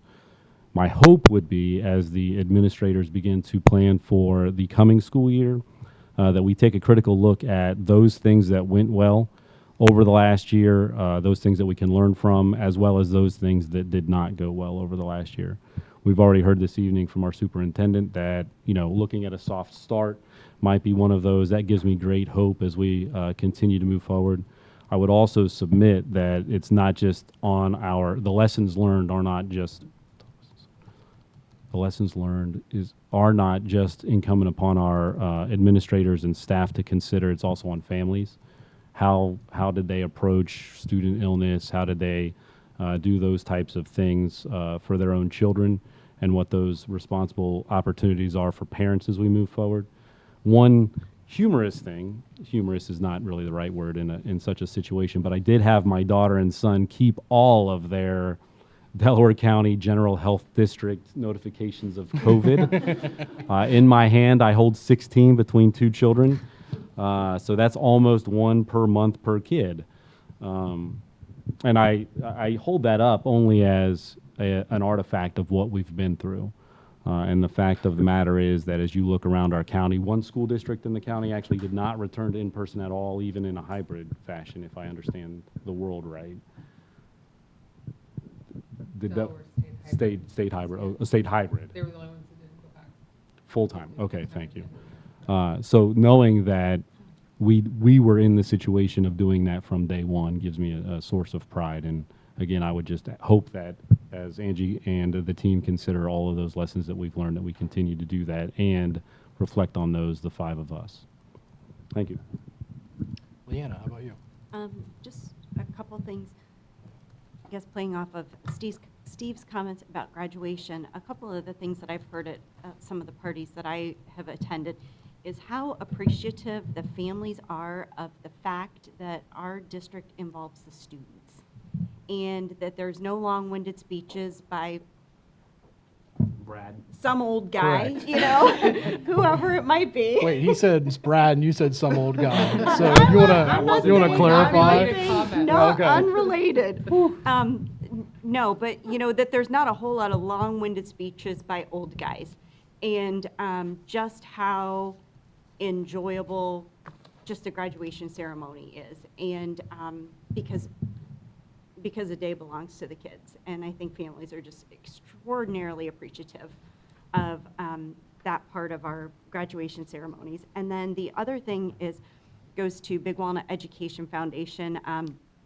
That group, I've met with them a couple times this last month as part of my board assignments, and I think I mentioned about the $93,000 worth of scholarships that they gave this last year. But in addition to that, Mark Perderi, who has served on that committee for at least a decade and just has done a ton of work with that group. He's actually resigned his position as, I think it's chair is the exact title, and just wanted to make this board aware that he was stepping down from that responsibility. He is being replaced by, I think there's only one chair, but I can't remember exactly how we decided. Kelly Foreman Roberto is stepping up to chair that committee, and I also know that Diana Butts has played a huge role with that group, but just wanted to make sure that Mark was recognized in public to say thank you for his efforts. He's just, he's done a whole lot for that group. And that's all I have. after he retired from Big Walnut, I think for 41 years of service as a school counselor and tennis coach too. So staying involved is certainly a kudos. All right, thank you. Doug, how about for you? Got nothing. Sherry? Ditto, what Leanna and Steve said about graduation. I heard, I work over in Delaware, so I had several coworkers and people that I know through my firm whose kids graduated over there. And one of the comments was the pictures. Their students had pictures with the masks on, and so they were just like, oh, like I can't believe, they did that. So I know that a ton of time and energy and work goes into planning all of that, and setting it all up, and tearing it down. And I think it just went great, and it was exciting to see all the kids' faces as they went through. And, so thank you to everyone who played a role in that. It was great. And I wasn't able to attend, but as I've been out through the community, I guess it's been interesting. I haven't heard as much from Big Walnut families as much as I've heard from families of surrounding areas complimenting us on what we've done and seeking ways to come into the community, or as someone said yesterday, I just can send my kids over there even though I live in Olentangy, right? And I had to correct him on how that works. But no, so I would just echo the same thanks, and I think not just the thanks of our community, but I think this has been a year that has gained our district a lot of respect in the area for how our administrative team has handled things. So kudos to all of you, as well as the staffs that are working with you to make all those things happen. Goes to public participation. So item 12, this is a meeting of the Board of Education in public for the purpose of conducting the school district's business and is not considered a public community meeting. It's a time for public participation during the meeting as indicated in the agenda. Please reference the criteria for public participation, which is attached to the agenda. Jeremy, did you have anybody to submit that was looking to participate this evening? I have not received any submissions at this point. And to clarify, are we still accepting online opportunities for Yeah. public comment? Yeah, I think we would. Does that change at all as orders and stuff I wind would say down? maybe as we go into the new school year. Okay. I mean, certainly, if somebody's not able to come and they want to reach out ahead of time, we're always happy to share something. But now that we're back without order restrictions, would prefer people come in person. Has anything changed on public meeting orders related to that? I know there were some things we were allowed to do. We are still allowed to have a board member participate remotely. I believe it's through July, the end of July. I think it's Can July we look 1st up? it changes. July, wasn't it June 1st? I think it's July because we we can were check, looking but I believe into it's July. If Mr. Fuji needed to be out, if he would be able to. So I think it's through July, but we can double check that. That could or could not be extended, I would guess, with the orders lifted, it wouldn't be, but maybe they're finding that has, been a good solution as we talk about lessons learned for other situations as well when people aren't able to be in person. Okay. Yeah, I mean, I'd be all for it. I just didn't know how the laws have Double check rendered with out. Tammy, she checked with OSBA, and I thought they said through July. Okay. Is there any unscheduled public participation? So typically we ask folks to register if they're in, but if not, and you're here and wanted to say anything, you still have 3 minutes to make a comment to the board. Come on up, if you wouldn't mind coming to the podium, please. Jeremy, I what don't know if info this, do you need? is this like when I go up before Genoa Township, I have to give my address? Do I need to do that? If you would state your name and we'll take your address as well. I believe that's what's on our Okay, forms. awesome. Annette McMurray, 3690 Worthington Road, Galena, Ohio. I just want to echo what I heard today about our school district and our community. I am proud to be a member of this community. I've been a member since I was 11 years old. So it's a special place, and I want to commend you all for keeping our kids in school and providing them with, I think, a really positive year, even through all the struggles. So I just wanted to commend you all for that. So thank you very much. I do also want to give a little bit of, I guess, time or talk to the subject of CRTS. I think that it is something that's been talked about a lot in our community. I'm engaged with a lot of folks that live here, and I do think it's something that we have to address as a community. And I'm glad to hear that you guys are stepping in that direction. And I think you've done a really good job in the past of including parents and community members, and I would even say students, in conversations like that. And I would encourage you to do so again and just have representation across our community with that. And then I'd also like to comment about the idea of putting the money on the levy. I must commend you guys for having that conversation, because again, it's something that I've heard out in our community. People are talking about it, and I think there's valid insight into thinking about, how are people dealing with where we are currently. And Mr. Fuji, what you said about, are we taking what we have and what we hear from our circle of friends versus kind of really what's going on in the larger community. I don't know if there's any way to get a true pulse on where we are, but maybe even a quick survey out. I Do mean, a scientific one, they're pretty expensive. So Yeah. just to do like hey, here's a Google survey. not really productive. It's not scientifically accurate. Yeah, I was like kind of thinking, how could we get a pulse Yeah. on it? Because I think we all, if we look around the room, we probably are all of very similar socioeconomic demographics. I'm just guessing. But we do have a wide range of folks within our community that are dealing with things that maybe we don't necessarily have to deal with on a daily basis. We have, one of the things that I'm big on is I think about my mom and dad who live in this community and their taxes continue to go up. I think about, the education and the quality of education we have here in Big Walnut. So it really is this kind of, back and forth game. And what Brad talked about earlier with the growth that we've seen, I've been a very big voice in our community when it comes to that growth and how it needs to be done responsibly. And it's very difficult when you deal with developers who really don't care about anything but the bottom line. So I wanted to commend you all on an awesome school year. And No, it's not like the music starts playing. I was trying to Do hit I it get to before. dance, No, I can tell you're wrapping up. I was just trying to, sorry about that. No, I just want to commend you all, and I want to commend you all for the conversations that took place tonight. This is my first time at a board meeting, so thank you very much for the hard work that you guys do. Thank you for the comment. Anyone else?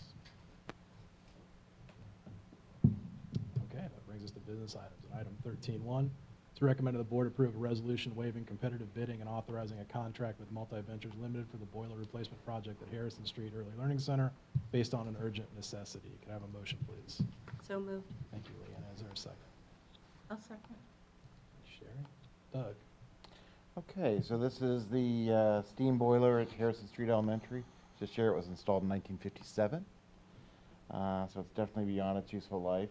As I've said a few times to folks as they've come into conversation about urgent necessity, I said this was always never an if, but when, and when is now. We've definitely patched it, done what we can to keep it going for several years beyond its useful life. But we have to wait until we get through heating season. It had leaks, it had some other challenges. We can't do destructive investigation till heating season's over. We started that in mid-April. In May, we started investigating the possibility of replacing it. What would that cost? How would we do it? Can we get the new one in there? Just a single door, and working with various players. The dollar value was 115, just to share. And if you look at the resolution, that's a not to exceed or up to is the authority you're granting the superintendent and or her designee. So I'll stop there and see what questions you have. So action is required on this tonight? Yes. That is the desire, so that's hence the urgent necessity. Again, if we wait till the 29th, in my conversations with, so a couple of things happen. We can't even guarantee the schedule till the boiler is ordered in this day, in this culture right now with how materials are. So the manufacturer will not give us a hard delivery date, or I should say give Multi Ventures Limited, the proposed contractor, a hard delivery date. I was on one of the calls with the manufacturer rep until an order is placed. So an order cannot be placed until the board grants authority to go into contract. That's driving the schedule, but best case, if we award tonight, everything goes perfect, they'll be out of our way before school starts. and then the unit will start in time for what's predicted as temperatures in mid to late September. 12 more days, moves it 12 more days, ideal situation. Anything goes wrong in either case, we're looking into October or early November. We're already trying to develop Plan B and C should something happen, whether it's approved tonight, the 29th, or whatever happens, in terms of how we would provide temporary heat and other things. And I can go down that path if you wish, but it's sort of like the bond issue you just said, or the levy, traditional funds. You wait, and there's ramifications. It's not going to change. The conditions will not change if we wait till the 29th. They'll actually get worse. Doug, is this just the boiler or It's the- service lines as It's well? just the boiler, although I'll point out the service lines continue to fail. In fact, the original the assessment back in 2016 had almost $1.2 million in 2016 dollars to basically update the whole HVAC system in this building is to share. So this is just a small portion of it. We have money and we have funds within multi-ventures contract to continue small repairs to the service lines because they continue to rust and fail as well. So it's just the boiler, but this is not a one and done. The system will continue to age out and continue to have challenges. Have any of those service lines been replaced already? Yes, portions thereof have, especially in the last 5 to 10 years is what I'm told. Some of them, though, are inaccessible. They're within concrete walls or within slabs, but some of them are within crawl spaces. And those are mostly the ones that are leaking, and then they rust inside and outside is what's happening. So those are the ones we've been able to assess and replace. I'm guessing this is our oldest boiler in the district. Yes. What's the next oldest boiler? I know that's also I a silly would question, guess but if it's we can intermediate forecast. off the top of my head. So and that, just because I happen to have been a principal there for a period of time, walk in there, building was built in 1974, I think. Is that right? BWI? The original No, part. it's 50s like this. yeah. 1950. So Yeah. is the boiler from? 4950. Is the boiler The from boiler the there original? on the, I'm back to the permanent improvement log, that boiler based on current assessments is actually well below other components in that building. Like the roof, the water source, thinking out loud, the rooftop unit, so that the way we get heat in that building is a little different than Harrison Street. So it has more rooftop units, although the source is still a boiler, if you will. But that's, as my recollection, that's not on our radar for the next 5 years. Other components related to heating and cooling are, though. It's not on our radar in the next 5 years. I don't believe so, but the rooftop unit, so how it distributes it localized to the rooms is, the roof is, I'm just going off memory now, the water service to the building is, there's a couple other components that are really high priority that we intend to do before it reopens as a elementary as currently planned, is where that And stands. my colleagues on the board might be rolling their eyes as to why I would be asking about the next oldest boiler, but it's only because this is kind of as an emergency waiver, is that right, for competitive bidding because this surpasses the $50,000 threshold or whatever, and in order to not do competitive bidding because So of the it's need? a couple things. So yes, it is because of that. Partly it's timing also. If we would have had to hire an engineer, gone through the design bid build process at a minimum, that's 3 to 4 months. Unfortunately, we've known about this issue for several years. So we've actually That's been actually carrying my- 200,000. My memo talked about 115,000 in the budget. We've been carrying 200,000 in the permanent improvement for a couple of years. We've been slowly whittling it back, going, let's do as little as possible once this does fail. And we've whittled down to 115. I think we need to we're pushing it back. We haven't reassigned those dollars from the original 200. We need to push it back to about 125 to throw a bunch of numbers out there. But it's always been known, but in each year, we patch it, do what we can, go into heating season, and only at the end of heating season are we able to investigate if something failed, assess the ability to patch it, but unfortunately, that doesn't leave us that time. Ideally, we would have hired an engineer in December and just assumed we were going to replace it, but we're still trying to hedge our bets and not spend the money, and unfortunately, we lost the bet, is what happened. Thank you. Anything else, or? Okay. Jeremy, when you're ready. Mrs. Lee, Yes. Mrs. Dorsch, Yes. Mr. Crowell, Yes. Mr. Fuji, Yes. Mr. Schneider. Yes. Thank you. Thank you. Item 13.2, it's recommended the board approve the following account transfer, $353.37 from the capital project fund to the payroll state check fund. So Motion, moved. please. So moved. Thank you, Steve. Is there a second? I'll second. Thanks, Leanne.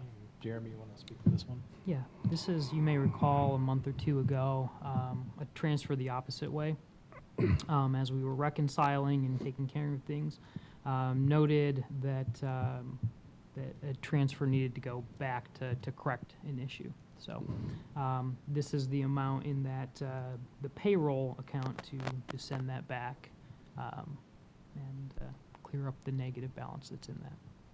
And we have no, I'm told we no longer have any outstanding payroll stale checks. And that's kind of indicative of going more electronic over the years. So it's always nice to not have outstanding checks. Anything for Jeremy?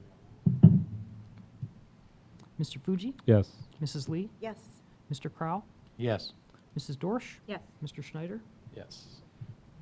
Item 13.3, it's recommended the board approve the resolution to employee dishonesty and faithful performance of duty policy in lieu of bond, RC 3.061.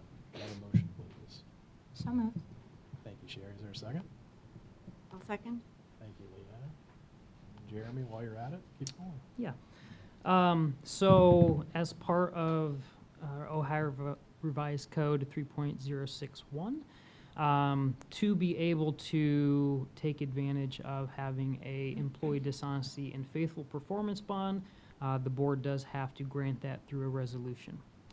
So requesting that resolution to be able to do that. And I think as I shared in my board update this week, it actually doesn't save us huge amounts, but by kind of, I call it economies of scale, when you're taking the economies of scale and putting it into our insurance policy, instead of having 3 different bonds, you save money. So it's a couple $100s, but happy that it does that, as well as taking advantage of this opportunity in revised code. So, and I think the resolution kind of, if you read it, kind of walks through all the process and what it is. Any questions for Jeremy on this one? Okay. Mrs. Dorsch, Yes. Mrs. Lee, Yes. Mr. Crowell, Yes. Mr. Fuji, Yes. Mr. Schneider. Yes. Item 13.4, it's recommended the board authorize the agreement with the Ohio School Plan for the district liability insurance coverage effective July 1, 21 through June 30, 22, the amount of $131,532. Can I have a motion, please? So moved. Second. Thanks, Ileana. Second with Steve sneaking in. This is our annual insurance, and property, liability, crime, all the different policies that are not only required but also prudent to carry. So, Jeremy, I've got a question. sure. With the incident at the playground at GRE, are we insuring those? Playground? Yes, our playgrounds are insured, and actually, I think it was a year ago, we had a individual come out from the insurance company. They periodically come out and inspect all of our equipment and things. At that point in time, it did pass. And so, But that playground equipment isn't on our property. That's my question. I believe the agreement, I would have to pull it out for sure, Mr. Crowell, but I believe the agreement with Sunbury is that it's jointly insured. That we both are carrying insurance on that as part of our playground and property that we use for school, as well as something that could be used by the community. I believe that's the case. But we are carrying that on our schedule of property. Is that easily attainable, the agreement with the village? I know we have it. I'll have to try to find it in the file cabinet. In your spare time. I'd like to read it. Okay. Any other questions? Mrs. Lee, Yes. Mr. Fuji, Yes. Mr. Crowell, Yes. Mrs. Dorsch, Yes. Mr. Schneider. Yes. Item 13.5, it's recommended the board approve the following donations: $99 donated to the middle school student council from the Big Walnut Middle School staff, $157.85 to BWE from the BWE staff for the military support fund, and $82 from the Big Walnut High School Drama Club, or to the Big Walnut High School Drama Club from an anonymous donation. Can I have a motion, please? So moved. Thank you, Leanna. Is there a second? Second. Thank you, Sherry. Thank you all for your efforts to contribute. Mrs. Lee, Yes. Mrs. Dorsch, Yes. Mr. Crowell, Yes. Mr. Fuji, Yes. Mr. Schneider. Yes. Item 14, I didn't know if you were going to do a human resources report or if you wanted us to roll right through. Yes, I can just give a quick update for Mark. The first one obviously would be your item with Jeremy's contract. Certified contracts, the annual certified contract recommendations are on there following their sequences outlined in the negotiated agreement. Administrative contracts, these are, again, our folks that are up for contract administratively in their next sequence. Under 14.4, we have resignations for some folks that are leaving the district. We wish them all well in their next endeavors. We do have under 14.5, 2 teachers, per their negotiated agreement, they get a stipend for organizing Heartland Camp. So it was a day camp versus overnight this year, but they still were the ones that organized that event.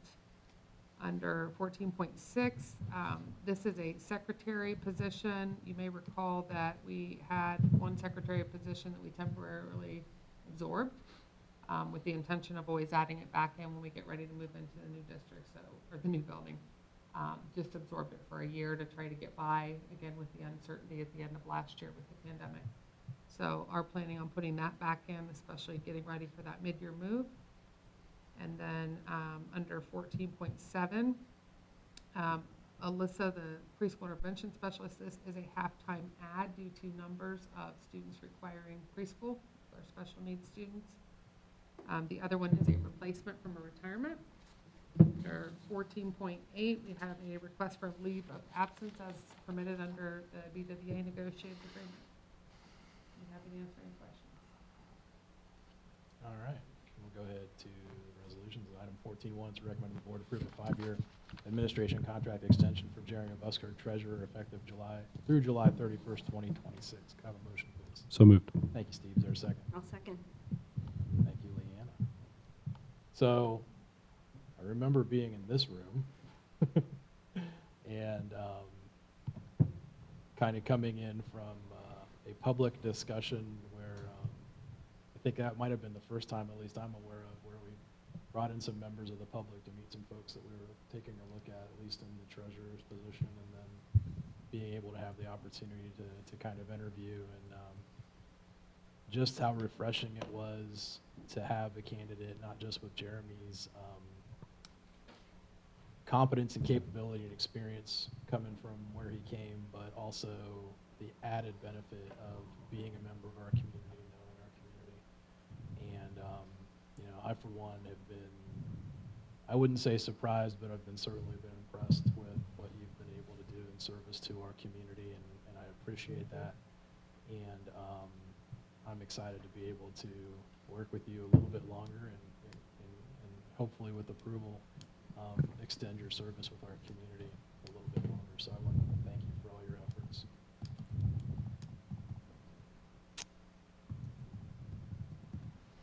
Mr. Fuji, Yes. Mrs. Lee, Yes. Mr. Crowell, Yes. Mrs. Dorsch, Yes.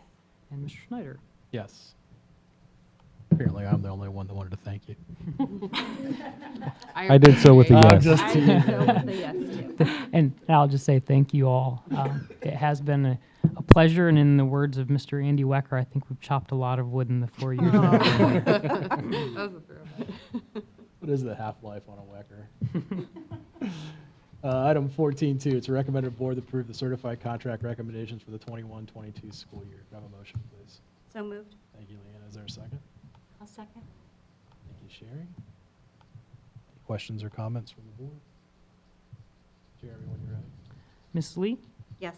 Mrs. Dorsch, Yes. Mr. Crowell, Yes. Mr. Fuji, Yes. Mr. Schneider. Yes. Item 14.3, it's recommended the board approve the attached administrative contracts. Can I have a motion, please? So moved. Thank you, Leanna. Is there a second? I'll second. Any questions for Angie or Jeremy on this? When you're ready, Jeremy. Mrs. Lee, Yes. Mrs. Dorsch, Yes. Mr. Crowell, Yes. Mr. Fuji, Yes. Mr. Schneider. Yes. Item 14.4, it's recommended the board approve the following resignations effective at the end of the 2021 school year. Have a motion, please. So moved. Thank you, Steve. Is there a second? Second. Thank you, Leanna. Thank you all that are leaving us for your service to the district. And we wish you well. Mr. Fuji, Yes. Mrs. Lee, Yes. Mr. Crowell, Yes. Mrs. Dorsch, Yes. Mr. Schneider, Yes. Item 14.5, it's recommended the board approve the following stipends for the 2021 school year. Have a motion, please. So moved. Thank you, Leanna. Is there a second? I'll second. Thank you, Sherry. Mrs. Lee, Yes. Mrs. Dorsch, Yes. Mr. Crowell, Yes. Mr. Fuji, Yes. Mr. Schneider, Yes. Item 14.6, it's recommended the board approve the one-year, 220-day classified contract for Casey Fox, General Secretary, Big Walnut High School, Step 5, effective the 21-22 school year. Have a motion, please. So moved. Thank you, Leanna. Is there a second? Second. Thank you, Sherry. Jeremy? Mrs. Lee, Yes. Mrs. Dorsch, Yes. Mr. Crowell, Abstain. Mr. Fuji, Yes. Mr. Schneider, Yes. Item 14.7, it's recommended the board approve the following one-year certified contracts effective at the beginning of the 21-22 school year. Have a motion, please. So moved. Thank you, Leanna. Is there a second? I'll second. Thank you, Sherry. Mrs. Lee, Yes. Mrs. Dorsch, Yes. Mr. Crowell, Yes. Mr. Fuji, Yes. Mr. Schneider, Yes. Item 14.8, it's recommended the board approve a leave of absence for the 21-22 school year for Jennifer Rinaldi, Big Walnut High School Intervention Specialist. Can I have a motion, please? So moved. Thank you, Steve. Is there a second? I'll second. Thank you, Leanna. Mr. Fuji, Yes. Mrs. Lee, Yes. Mr. Crowell, Yes. Mrs. Dorsch, Yes. Mr. Schneider, Yes. Item 15, scheduled next board meeting. We'll be back here 7:30 a.m. on June 29th. We'll also be here at 6:30 p.m. on July 15th. Still continuing to stream meetings, and just as a reminder for folks, we actually typically have one board meeting per month in July instead of our typical two, so barring some sort of drastic or urgent need, that'll be the one time we meet in July. Item 16.1, it's recommended the board enter executive session to consider the employment, appointment of a public employee or official and to discuss confidential information related to negotiations with other political subdivisions regarding requests for economic development assistance. Can I have a motion, please? So moved. Thank you, Steve. Is there a second? Second. Thank you, Leanna. Mr. Fuji, Yes. Mrs. Lee, Yes. Mr. Crowell, Yes. Mrs. Dorsch, Yes. Mr. Schneider, Yes. We'll be heading to executive session here. It is not anticipated that we'll be needing to come out to make any sort of public action, so we appreciate you all joining us this evening, and have a good night.